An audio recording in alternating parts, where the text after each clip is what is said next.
আসসালামু আলাইকুম দর্শক, স্বাগত জানাচ্ছি আরটিভির সন্ধ্যার সংবাদে। আপনাদের সঙ্গে রয়েছে আমরা দুজন, আমি আফসানা সুরাইয়া, আমি সিনথিয়া রহমান।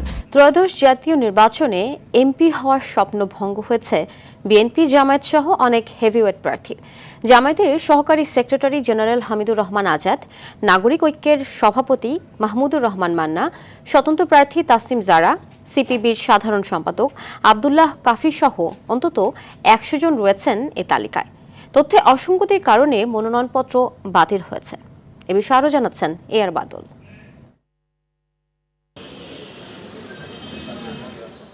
পৌষের কনকনে শীতেও বইছে জাতীয় সংসদ নির্বাচনের গরম হাওয়া। 12 ফেব্রুয়ারির নির্বাচন ঘিরে সারা দেশেই চলছে মনোনয়ন প্রত্যাশীদের বাছাইয়ের কাজ। কার কপালে মিলবে নির্বাচনে অংশগ্রহণের সুযোগ, মিলছে তার টিকিট। তবে এরই মধ্যে পুড়েছে অনেকের কপাল, ছিটকে পড়েছেন এমপি হওয়ার স্বপ্ন থেকে। হেভিওয়েট এসব প্রার্থীদের মধ্যে রয়েছেন কক্সবাজার 2 মহেশখালী কুতুবদিয়া আসনে জামায়াতের প্রার্থী ও দলের কেন্দ্রীয় সহকারী secretary general AHM Hamidur Rahman Azad. তার নামে হাইকোর্টে থাকা একটি মামলার তথ্যগত গরমিল থাকায় তার মনোনয়ন বাতিল করা হয়েছে। তবে তার মনোনয়ন বাতিল অন্যায় হয়েছে বলে দাবি করেছেন হামিদুর রহমান আজাদ। বেআইনিভাবে আমার মনোনয়ন বাতিল করা হয়েছে। জাতীয় নাগরিক পার্টি NCPর সাবেক নেত্রী ঢাকার 9 আসনের স্বতন্ত্র প্রার্থী তাসনিম জারার মনোনয়নপত্র বাতিল হয়েছে। জারার প্রস্তাবক ও সমর্থক হিসেবে নাম দেয়া 10 জনের মধ্যে 2 জন ওই আসনের ভোটার না হওয়ায় তার মনোনয়ন বাতিল হয়। তবে আপিল করবেন বলে জানিয়েছেন তাসনিম জারা। আপিল করার প্রক্রিয়া আমরা ইতিমধ্যেই শুরু করেছি। বগুড়া 2 শিবগঞ্জ আসনে নাগরিক ঐক্যের প্রার্থী মাহমুদুর রহমান মান্নার মনোনয়নপত্র বাতিল হয়েছে। হলফনামায় নানা অসঙ্গতি এবং ফৌজদারি মামলার কোনো তথ্য না দেয়ায় তার মনোনয়ন বাতিল হয়। মাহমুদুর রহমান মান্না এর মনোনয়নপত্রটি পরীক্ষা করলাম, পরীক্ষান্তে মনোনয়নপত্রটি বাতিল করলাম। 13তম সংসদ নির্বাচনে যশোর 4, বাঘারপাড়া, অভয়নগর ও বসুন্দিয়া ইউনিয়ন আসনে বিএনপি মনোনীত প্রার্থী TS আইয়ুব সহ 5 প্রার্থীর মনোনয়ন বাতিল হয়। কুমিল্লা 5 বুড়িচং ব্রাহ্মণপাড়া আসনে স্বাক্ষর জটিলতায় বাংলাদেশ কমিউনিস্ট পার্টির কেন্দ্রীয় সাধারণ সম্পাদক আব্দুল্লাহ আল কাফির মনোনয়ন বাতিল হয়েছে।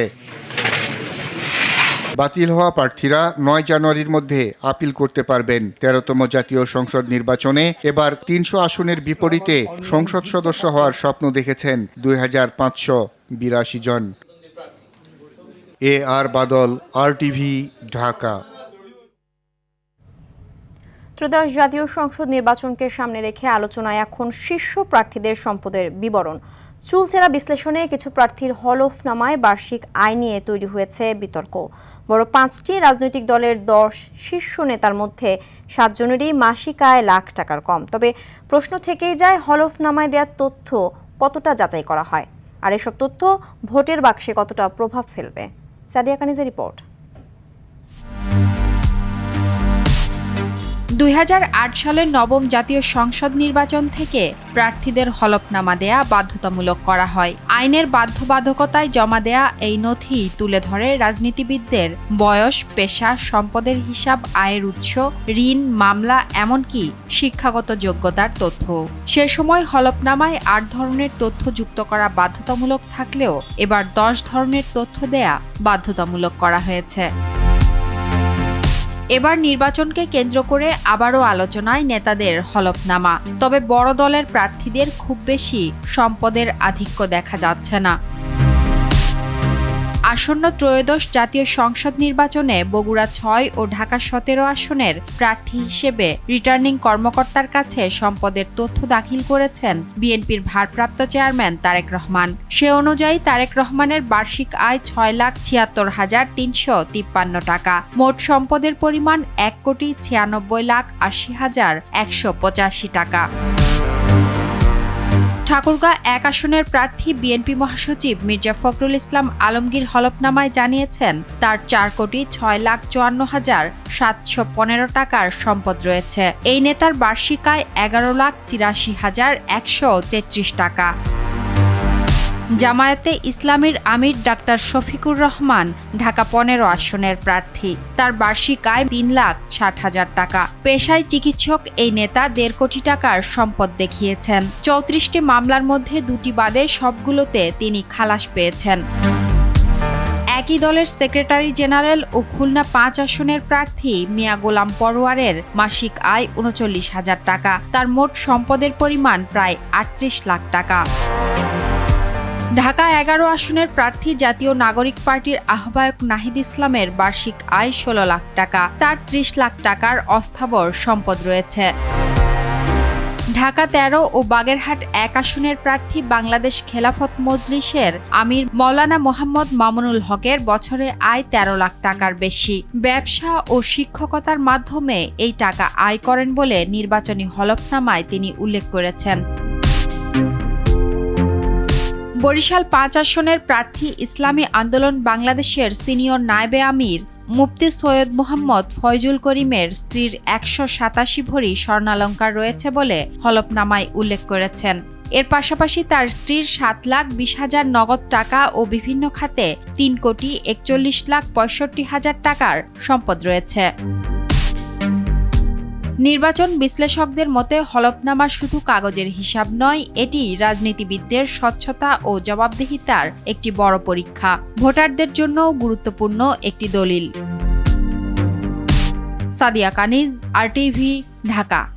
বেগম খালেদা জিয়ার অসমাপ্ত কাজ শেষ করার প্রত্যয় ব্যক্ত করেছেন দলটির স্থায়ী কমিটির সদস্য নজরুল ইসলাম খান। দলটির সিনিয়র যুগ্ম মহাসচিব রুহুল কবির রিজভী বলেন, জনগণকে ফ্যাসিবাদী দুঃশাসনের মুখে লড়াই করতে শিখিয়েছেন বেগম জিয়া। তার আদর্শ দেখানোর পথেই দেশকে নতুন দিগন্তে নিয়ে যাবেন তারেক রহমান। রুদ্র রফিকের রিপোর্ট। তীব্র শীত ও ঘন কুয়াশা উপেক্ষা করে সকাল থেকেই বেগম খালেদা জিয়ার সমাধিতে শ্রদ্ধা জানান নেতাকর্মীরা। বেলা বাড়ার সঙ্গে সঙ্গে জনতার ঢল নামে সমাধিস্থলে। শ্রদ্ধা ও জিয়ারত শেষে নেতাকর্মীরা জানান, বেগম জিয়ার চলে যাওয়ার ক্ষতি অপূরণীয়। এই ক্ষতি পূরণ করার না, এবং আমার মনে হয় না যে আরও 100 বছরে এমন নেত্রী আমরা পাবো। আমি বিশ্বাস করি তার সবচেয়ে বড় পাওয়া আমার দেশের মানুষের দোয়া। আমার নেত্রী সেপারে ভালো থাকবে, সেটা আমি বিশ্বাস করি। জাতীয়তাবাদী মহিলা দলের নেত্রীদের সঙ্গে শ্রদ্ধা নিবেদন করেন দলের সিনিয়র যুগ্ম মহাসচিব রুহুল কবির রিজভী। এ সময় তিনি অভিযোগ করেন, পরিকল্পিতভাবে ভুল চিকিৎসা দিয়ে মৃত্যুর দিকে ঠেলে দেয়া হয়েছিল বিএনপি চেয়ারপারসনকে। তিনি দেখিয়েছেন কিভাবে স্বৈরাচারী, স্বেচ্ছাচারী, ফ্যাসিবাদী দুঃশাসনের মুখে গণতন্ত্রের জন্য লড়াই করতে হয়, এবং তার জ্যেষ্ঠ পুত্র বিএনপির ভারপ্রাপ্ত চেয়ারম্যান জনাব তারেক রহমান, তার যে পতাকা তিনি হাতে নিয়েছেন, তার মায়ের প্রদর্শিত পথ ধরেই তিনি এগিয়ে নিয়ে যাবেন এই দেশকে নতুন সম্ভাবনার দিকে, নতুন দিগন্তের দিকে। আমরা সেই দিগন্তের দিকে এগিয়ে যাব। শ্রমিক দলের নেতাদের সঙ্গে শ্রদ্ধা নিবেদন শেষে স্থায়ী কমিটির সদস্য নজরুল ইসলাম খান শ্রমিকদের কল্যাণে খালেদা জিয়ার অবদান স্মৃতিচারণ করেন। উনি প্রথম 2006 সালে বাংলাদেশ লেবার কোড এটা প্রণয়ন করেন, অনুমোদন করেন, যে তারা যে পথে যেভাবে এ দেশের মানুষের জন্য কাজ করেছেন, আমরা যেন সেই কাজটা সম্পন্ন করতে পারি। দলীয় নেতাকর্মী ছাড়াও বিভিন্ন পেশার মানুষ বেগম খালেদা জিয়াকে শ্রদ্ধা ভরে স্মরণ করছেন। রুদ্র রফিক, RTV, ঢাকা। কত শত গল্প আর স্মৃতি জমে আছে বেগম খালেদা জিয়াকে নিয়ে। যারা কাছ থেকে দেখেছেন কিংবা মিশেছেন, তাদের স্মৃতির ভাণ্ডার পূর্ণতা পেয়েছে নানা চরিত্রের বেগম জিয়ার গল্পে। ঢাকা বিশ্ববিদ্যালয়ের সাবেক উপাচার্য অধ্যাপক ডক্টর আ.ফ.ম. ইউসুফ হায়দার খুঁজে পেয়েছেন মমত্ববোধ আর মাতৃস্নেহ ভাবাপন্ন একজন খালেদা জিয়াকে। গল্পছলে যা তুলে ধরেছেন RTVর কাছে। বাকিটা দেখুন খান আলমিনের রিপোর্টে।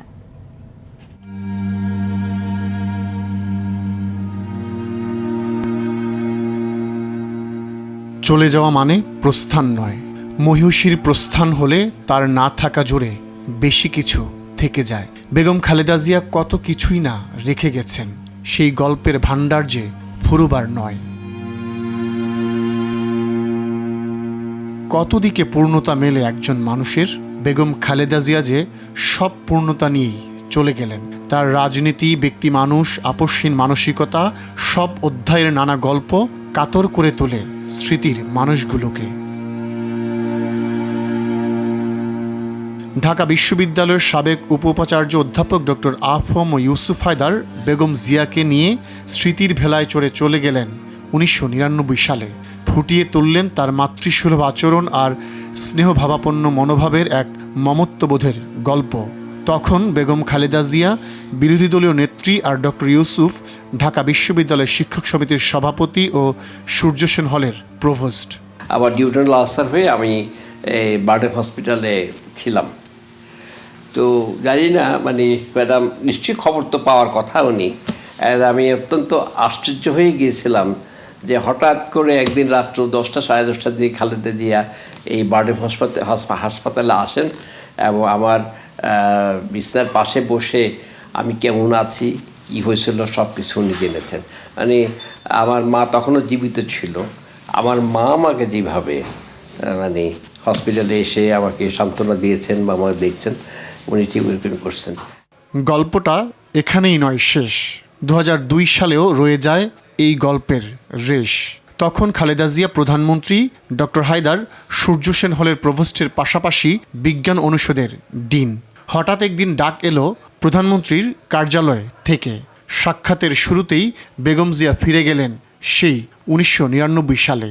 তখন আমাকে জিজ্ঞেস করলেন, আপনার যে পেটে যে আলসারের জন্য আপনার যে ব্লিডিং হয়েছিল, আপনার শরীরের অবস্থা কী থাকে। উনি কত বছর আগের কথা, 1999 মতো হবে বোধ হয়, আর 2002-এর কথা, 3 বছর আগে।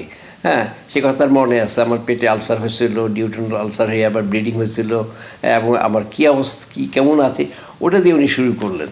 আমি কিছুক্ষণ চিন্তা করলাম যে ভদ্রমহিলার স্মরণশক্তি কত প্রখর এবং পুরি জিনিসটা উনি ভিভিডলি মনে রেখেছেন। পরে বেগম জিয়ার ইচ্ছা ইউসুফ হায়দার দায়িত্ব নিলেন উপ-উপাচার্যের। কাছে যাওয়ার সুযোগ হয়েছে বারবার। একজন নির্মোহ প্রধানমন্ত্রীর বলিষ্ঠ নেতৃত্ব, উচ্চশিক্ষার প্রতি তার অবদান সবকিছুই দেখেছেন অবাক দৃষ্টিতে, আর নির্বাক হয়েছেন বেগম জিয়ার মহাপ্রস্থানে। খান আলামিন, RTV, ঢাকা। বিচার নিয়ে তাড়াহুড়ো করার সুযোগ নেই। হাদি হত্যার সাথে জড়িতদের ফিরিয়ে আনার চেষ্টা করা হচ্ছে বলে জানান পররাষ্ট্র উপদেষ্টা মোহাম্মদ তৌহিদ হোসেন। দুপুরে মুন্সিগঞ্জের জেলা প্রশাসকের কার্যালয়ের সম্মেলন কক্ষে জেলায় কর্মরত বিভিন্ন সরকারি দপ্তরের প্রধানদের সাথে মতবিনিময় শেষে সাংবাদিকদের প্রশ্নের উত্তরে তিনি একথা বলেন। তিনি আরও বলেন, এখনও শতভাগ নিশ্চিত হয়ে বলা যাচ্ছে না আসামিরা কোথায় আছে। খুব সুনির্দিষ্ট জায়গা যদি চিহ্নিত করা যেত তাহলে বলা যেত ভারতেই আছে তারা।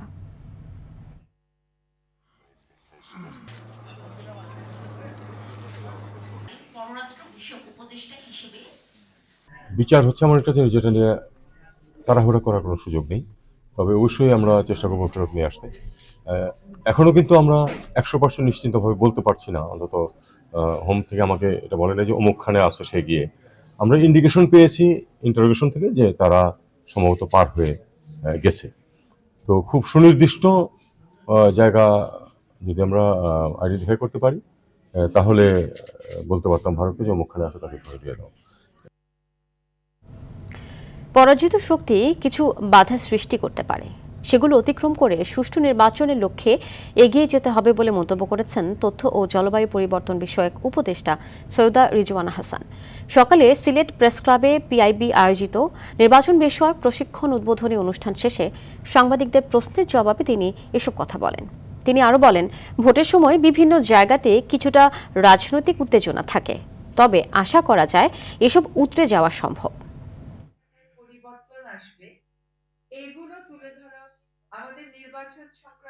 পরাজিত শক্তি কিছু বাধার সৃষ্টি করতে পারে, সে বাধাগুলো আমাদেরকে মোকাবেলা করতে হবে। ভোটের ক্ষেত্রে যে কিছু কিছু চ্যালেঞ্জ আছে, সেই চ্যালেঞ্জগুলো মোকাবেলায় জনমত গড়ে তুলতে পারে সরকার এবং গণমত।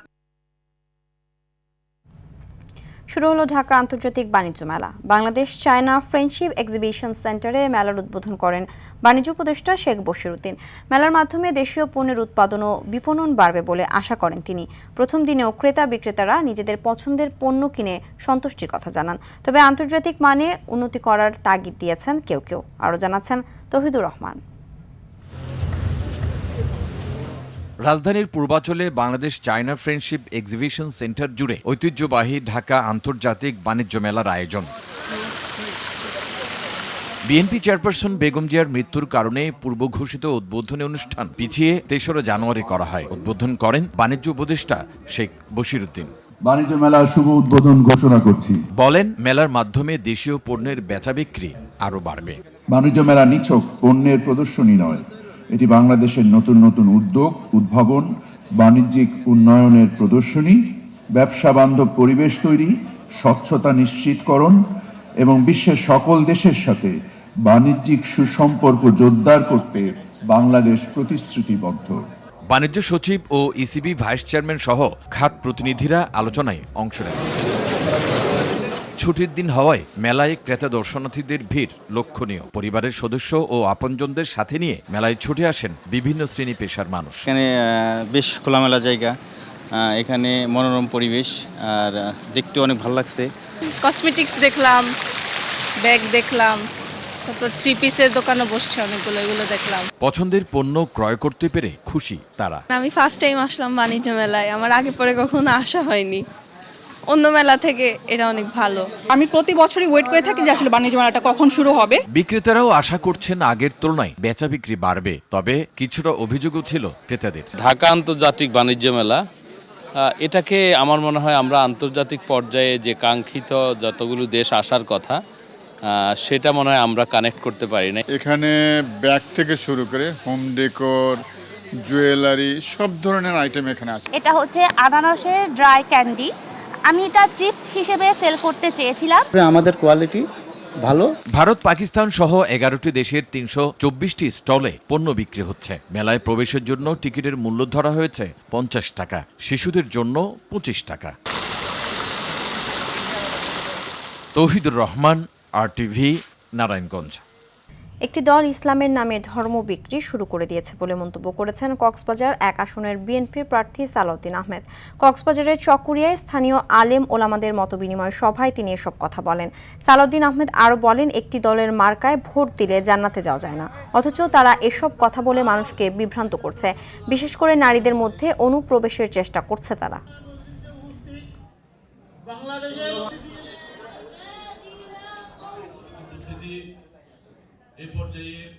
যারা আলেম সমাজের উপকারের জন্য, আলেম সমাজের অর্থনৈতিক সমৃদ্ধির জন্য, সামাজিক মর্যাদা বৃদ্ধির জন্য কোনো পরিকল্পনা না দিয়ে শুধু শুধু ইসলামের দোহাই দিয়ে ধর্ম বিক্রি করা শুরু করেছে, সেটা আপনাদেরকে দেখতে হবে।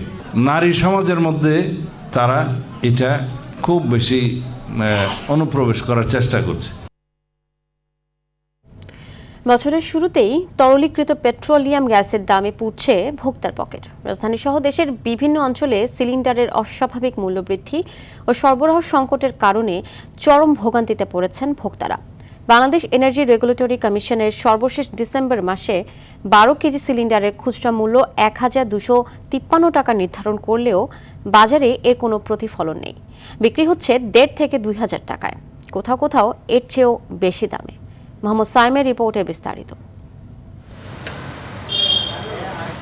বাসাবাড়িতে রান্নার কাজে সবথেকে বেশি ব্যবহৃত হয় 12 কেজি সিলিন্ডারের এলপিজি গ্যাস, যা বছরের শুরুতেই এক লাফে 1.5 গুণ বৃদ্ধি পাওয়ায় বিরূপ প্রভাব পড়েছে নগর জীবনে। 2000 টাকা দিয়ে সিলিন্ডার কিনে আনতে হইতাছে, আগে 1500 টাকা ছিল, 500 টাকা আরো বাড়াইছে। এই জায়গায় বাচ্চা হলো আমরা কেমনে খামো আর কেমনে কি করবো? সিলিন্ডার গ্যাস এই 3 দিন আগেও 1400 টাকা ছিল, আজকে 2 দিনের মাথায় মনে করেন যে আজকে 1900 টাকা সিলিন্ডার আনছি। কিল্লিকে বাড়ছে এটা একমাত্র আল্লাহই কইতারে, আমরা তো আর কইতারি না। সরবরাহের তুলনায় কয়েক গুণ বেশি চাহিদা থাকায় মূল্য বৃদ্ধির কারণ বলে জানিয়েছেন পরিবেশকরা। কোম্পানি ওই দিক দিয়ে আমাদেরকে গ্যাস দিতে পারতেছে না, এই দিক দিয়েও 2-4টা যদি আনি তাহলে মানুষ আসে হুমড়ি খায়া পড়ে। মহালের ভিতরে আজকে আমি 3-4 দিন দিতে পারতেছি না, এখন হয়তো আগে 4-5 টাকা আসছে, হয়তো 1500 টাকা বিক্রি করতে পারি, এরকম হতে পারে। দেখা যায় 1400 টাকা কিনছি, 1500 টাকা বিক্রি করছি। সরকারের বেঁধে দেওয়া মূল্য 1253 টাকা হলেও কোম্পানি বিক্রি করছে 1329 টাকায়। এর উপরে পরিবহন খরচ ও আনুষঙ্গিক ব্যয় মেটাতেই ডিলার পর্যায়ে 1500 ও খুচরা পর্যায়ে আরো বেশি মূল্যে বিক্রি করতে হচ্ছে দাবি বিক্রেতাদের। কোম্পানি এখন দেখা যাচ্ছে আমরা সর্বশেষ যেটা একবার ওমারের একটা ফি অর্ডার করছি 1329 টাকা করে ফি অর্ডার করছি। এখানে সর্বনিম্ন 1500 টাকা বিক্রি করলেও আমাদের পোষায় না।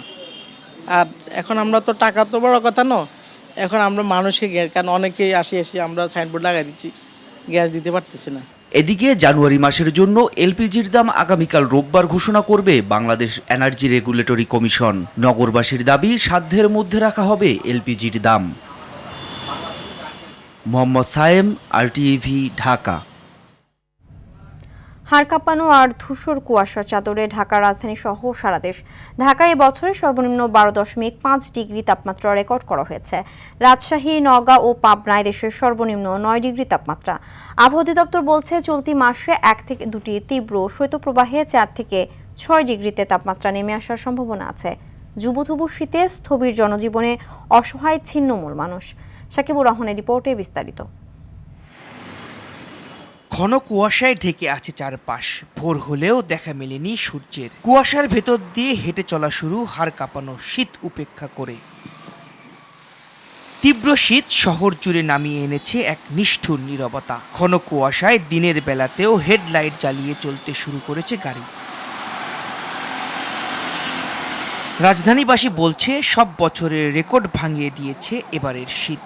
এবার আবহাওয়া খুবই ভয়াবহ, বলা যায় যে প্রতিবারের চাইতে এবারে অনেক শীত। আমিও ঢাকায় আছি অনেকদিন যাবত, কিন্তু এবছরের শীতটা একটু বেশি। এমন শীতে সবথেকে বেশি ভোগান্তিতে দিনমজুর আর খেটে খাওয়া মানুষ। তাই তো রিক্সা চালানো বাদ দিয়ে আগুন জ্বালিয়ে একটু নেয়ার চেষ্টায় রিক্সা চালক পলাশ।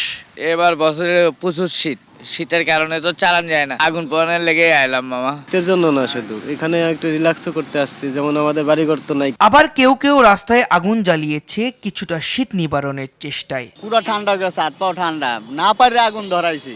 রাস্তাঘাটে মানুষ খুবই কম বাইরে, অবস্থা খুবই খারাপ, ইনকাম কম। সারাদিন দিয়ে পরিশ্রম করি, এই শীতের জন্য করতে না, এজন্য আগুন ধরাইছি।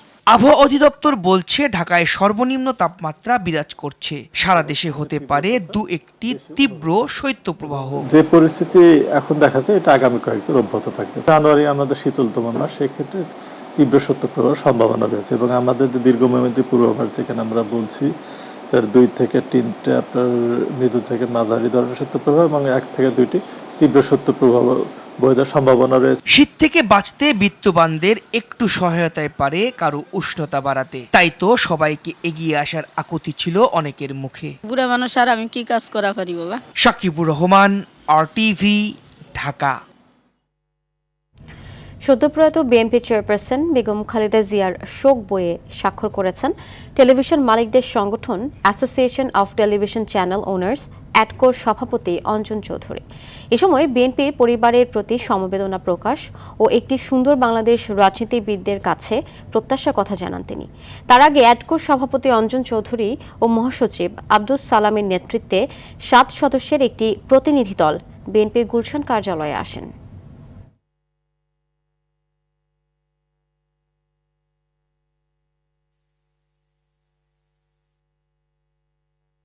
আমরা আশা করি যে তার পরিবার, নিয়ারেস্ট অ্যান্ড ডিয়ারেস্ট যারা আছেন, তারা এই শোক কাটিয়ে উঠবেন এবং আগামী দিন বা ভবিষ্যতের দিন তাকিয়ে আমাদেরকে নিদর্শন দেবেন এবং আমাদের জন্য বাংলাদেশের সুন্দর বাংলাদেশ গড়ার যে প্রতিজ্ঞা রয়েছে সেটা তারা যেন করবেন এবং আমরা সাথে থাকব।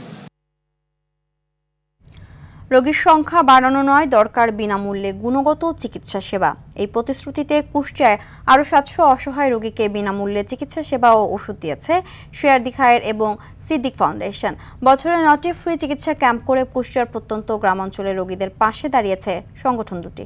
মেডিকেল ক্যাম্পটির কার্যক্রম চালু রাখার আহ্বান স্থানীয়দের। কর্তৃপক্ষের আশ্বাস, আগামী দিনে বাড়বে সেবার পরিধি। কুষ্টিয়া থেকে শেখ হাসান বেলালের পাঠানো তথ্যচিত্রে জানাচ্ছেন সাকিব আল হাসান। অর্থাভাব ও পর্যাপ্ত সুযোগ সুবিধা না থাকায় চিকিৎসা বঞ্চিত অসহায় মানুষকে বিনামূল্যে চিকিৎসা সেবা দেওয়ার লক্ষ্যে 2025 সালের জানুয়ারি থেকে বিনামূল্যে চিকিৎসা ক্যাম্প শুরু করে শেয়ারদি খায়ের এবং প্রকৌশলী কামরুল ইসলাম সিদ্দিকীর সিদ্দিক ফাউন্ডেশন নামে দুটি সংগঠন। সংগঠন দুটির নবম মেডিকেল ক্যাম্পে কুষ্টিয়ার Begum Hamida Siddique college and school মাঠে অন্তত 700 রোগীর প্রাথমিক পরীক্ষা নিরীক্ষা শেষে বিনামূল্যে ওষুধ দেওয়া হয়। সকাল 10টা থেকে বিকেল 5টা পর্যন্ত 8 জন বিশেষজ্ঞ চিকিৎসক দিয়ে চলে এই মেডিকেল ক্যাম্প। আমার সমস্যা ডায়াবেটিস, তারপরে হইল হার্টের সমস্যা, হরমোনের সমস্যা। ডাক্তার খুব ভালোভাবে দেখেছে এবং খুব যত্ন সহকারে দেখেছে। টাকা পয়সা লাগতেছে না, তাহলে থাকলে ভালো। গরিব মানুষ আমরা, খেয়ে বাঁচতেছি। গুণগত চিকিৎসা সেবা প্রদানের প্রতিশ্রুতি পরিচালকের। আমরা কোয়ালিটি ট্রিটমেন্ট দিব, নট যে অনেক বেশি দিতে হবে, বাট উইদিন ধরেন একটা নাম্বারের মধ্যে আমরা কোয়ালিটি ট্রিটমেন্ট দেব। আগামীতে ক্যাম্পের পরিধি আরো বাড়বে বলে জানান প্রধান নির্বাহী কর্মকর্তা। আমরা এখন পর্যন্ত ঠিকমতো কন্ট্রিবিউশন করে যাচ্ছি। আমরা 1 থেকে 150 রোগী নিয়ে শুরু করেছিলাম, আজকে আমাদের 650 থেকে 700 রোগী আমরা সার্ভ করতে পারি আলহামদুলিল্লাহ। এবং এটা আমি রোগীদের সাথে কথা বললাম, এরা কুমারখালী, ভেড়ামারা, টাকিমারা আশপাশ থেকে অনেক দূর দূরান্ত থেকে আসতেছে। তো যদি আলহামদুলিল্লাহ আমরা এই সেবাটা চলমান রাখতে পারি এবং রোগীরা আসলে উপকৃত হয়, তাহলে আমরা সামনে আমাদের আরো বড় পরিকল্পনা আছে। ভবিষ্যতেও অসহায়দের সেবায় কাজ করে যাবে সংগঠন দুটি, এমন প্রত্যাশা এলাকাবাসীর। সাকিব আল হাসান, RTV। দর্শক, সন্ধ্যার সংবাদ এ পর্যন্তই। রাতের সংবাদ 11:15টায় দেখার আমন্ত্রণ রইল। ধন্যবাদ সবাইকে। ধন্যবাদ।